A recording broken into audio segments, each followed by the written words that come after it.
ছবি আবার সন্দেশখালীর জব কার্ড হোল্ডারদের বিক্ষোভ। সন্দেশখালীতে জব কার্ড হোল্ডারদের কেন বিক্ষোভ সবটা জানবো, প্রতিনিধি অনুপমের সঙ্গে কথা বলবো এবং কি বলছেন তারা জব কার্ড হোল্ডাররা, এবং এটা কোথায়, সন্দেশখালীর ঠিক কোথায় ঘটনাটা ঘটেছে।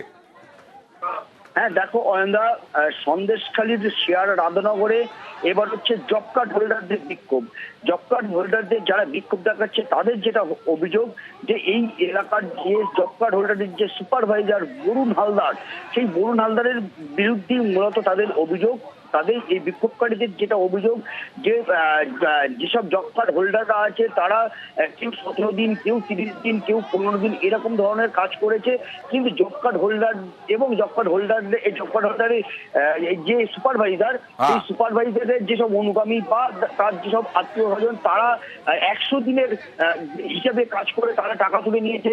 এবং এই যে জব কার্ড হোল্ডার তাদের যেসব টাকা পাওয়ানো হয়েছে সেই টাকাও যখন তারা চাইতে যায় বা তাদের যখন টাকা দিচ্ছে এই টাকা থেকেও কাটমানি দিতে হচ্ছে এই বরুণ হালদার, এই সুপারভাইজারকে। আচ্ছা, এই বরুণ হালদারের কোন রাজনৈতিক প্রভাব আছে কিনা এইসব জানবো, তবে তার আগে বিক্ষোভকারীরা কি বলছেন দেখুন। 16 দিনের কাজ হয়েছে, প্রত্যেক তৃণমূল নেতাদের অ্যাকাউন্টে ঢুকেছে 100 দিনের। আরও কিছু কিছু মানুষকে বলেছে ওরা যে তোমার অ্যাকাউন্টে টাকা ঢুকিয়ে দেবো, তোমাকে কিছু টাকা দিতে হবে সেখান থেকে। এরকম করে অনেক জায়গার থেকে এরা তোলা তুলেছে। তার সেই জন্য আমরা আজকের এই বরুণ হালদার এখানকার হচ্ছে জব কার্ড হোল্ডার যে এনআরজিএল সুপারভাইজার, কিন্তু এখানকার যে পঞ্চায়েতের প্রধান, যে প্রধান সেই প্রধানের একদম অনুগামী ছায়া সঙ্গী বললেই চলে এই বরুণ হালদার। এবং সেই কারণেই আমরা তো বিক্ষোভকারীদের কথা শুনলাম, কিন্তু বরুণ হালদারের তো কোনো বয়ান থাকবে নিশ্চয়ই অনুপম।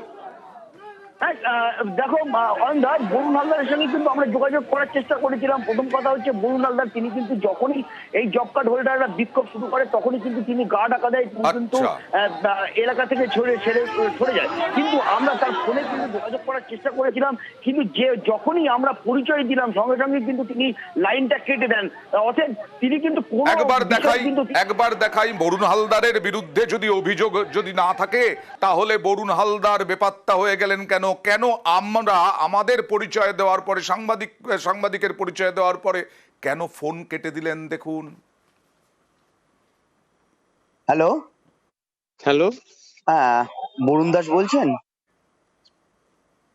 কে বলছেন? আমি নিউজ 18 বাংলার রিপোর্টার অনুপম বলছি। ব্যাস কেটে দিলেন। বরুণ দাস, এর নাম বরুণ দাস অনুপম? হ্যাঁ, এর নাম বরুণ হালদার। বরুণ হালদারের নাম।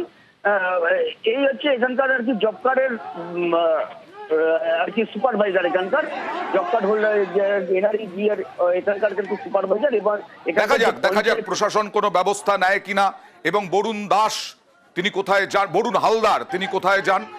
ফোনেও আমি অনুপম তোমাকে বলবো যে তুমি বরুণ দাস বলেই সম্বোধন করেছো। যাই হোক, বরুণ হালদার তার নামে অভিযোগ, সেই বরুণ হালদার এরপরে প্রশাসন কোনো ব্যবস্থা নেয় কিনা সেটাই এখন দেখার। আর দেখো অনুপম, আরো একটা খবর দেখাবো যে